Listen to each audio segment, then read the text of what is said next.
Good morning, everybody. Daniele Capezzone here, a view from Italy for the Watcher Post from the Utopia Studios in Rome. The legendary Mervyn King, the former governor of the Bank of England, when he was summoned at Westminster by some parliamentary committees and when was asked to make predictions, usually answered, "I'm not a fortune teller, I don't have a crystal ball at hand, I cannot make predictions, I can only, together with you, outline different scenarios and prepare a coping strategy for each scenario." This is what we are going to do on Fridays every week to let our non-Italian friends keep in touch and get in touch with the Italian political zoo, which, as you know, is not easy to pin down, let alone to understand, with these bizarre combination of strange animals. As you know, Italy is waiting to have a new government. A couple of weeks ago, the former Prime Minister, Giuseppe Conte, survived a vote of confidence, but at the same time couldn't secure a strong and stable majority in both of the houses of the parliament. As you know, in accordance with our constitution, a government has to enjoy a full majority at the Chamber of Deputies and at the Senate. Conte didn't succeed because one of the parties of his alliance, Matteo Renzi's Italia Viva, decided to break away. So Conte was forced to hand in his resignations in the hands of President Mattarella. President Mattarella authorized the Speaker of the Chamber of Deputies, Roberto Fico, to lead some strange and very long negotiations to see if they could put together once again the very same majority and perhaps form another government led by Conte himself. But these negotiations failed in a humiliating and miserable way. So it was up once again to President Mattarella to decide what to do. And he explained to the Italian electors that he had two choices. The first one was to dissolve parliament and call snap elections. But President Mattarella ruled out this option. The second one, which he chose, was to appoint someone else to try to form a government. And Sergio Mattarella appointed Mario Draghi, the former governor of the ECB. Of course, the supporters of this option point out the authoritative figure of Mr. Draghi, his important record at the top of the ECB. While the opponents of this initiative point out that in a supposed Western democracy, when there is a political crisis, the main way would be to dissolve parliament, call new elections, and let electors have their say. In any case, now, the real question is, what does Mr. Draghi want to do? What does Mr. Draghi want to be? To put it in a Formula One language, does he want to be a sort of safety car, that special car which gets onto the track when the track is in a dangerous condition, so the car gets in, slow down the rhythm, leads the group for a couple of laps, and then lets the other pilots start the race once again? Or, on the contrary, does he want to stay in the race till the end, for 2 full years, till the end of this parliament? The question is, what kind of government will Mr. Draghi form? Will he pick ministers coming from the Conte's experience? And what is even more important, which kind of platform will he choose? Will he choose a high tax and high regulation platform as suggested by Five Star Movement? Or is he going to choose a low tax platform as suggested by the Italian center-right?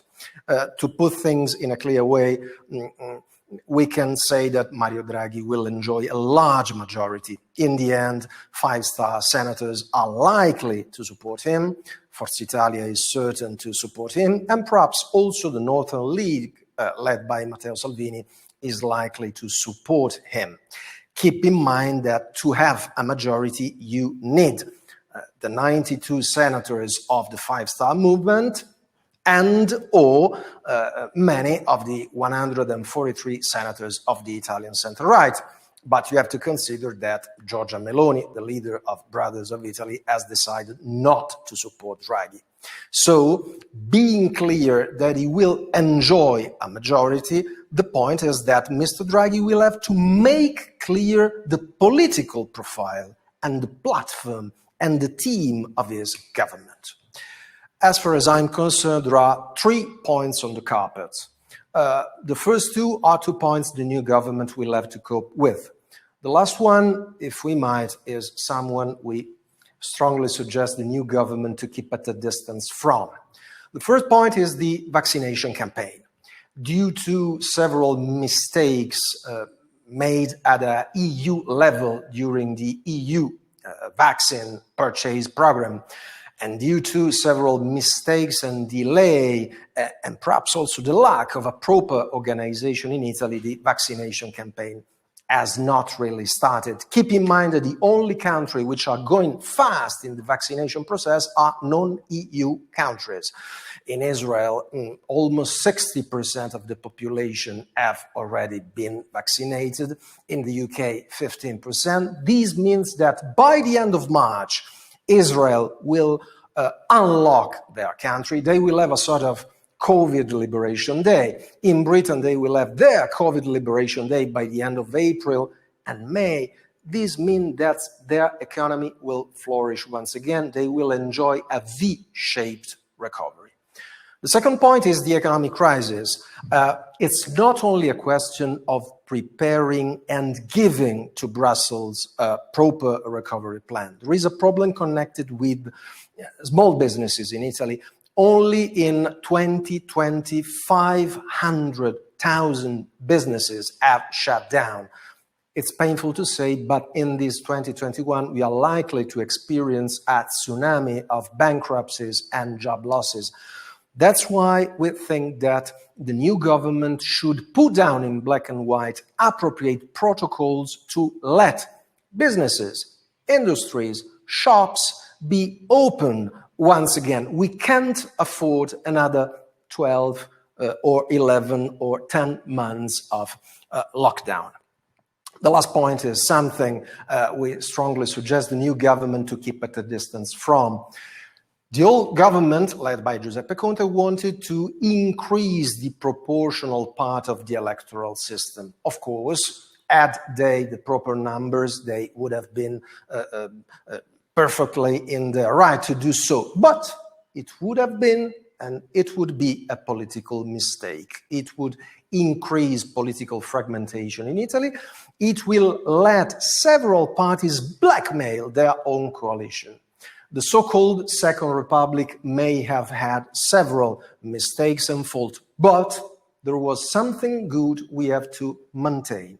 In the so-called Second Republic, the 2 main coalitions were forced before the elections to declare their platforms, their alliances, their candidates for prime minister. On the contrary, in a full proportional system, and you know that in Italy it is not easy to call electors to the elections, but once they have voted, parties will remain free to form and destroy governments in parliament behind people's back with maneuvers that people may not like.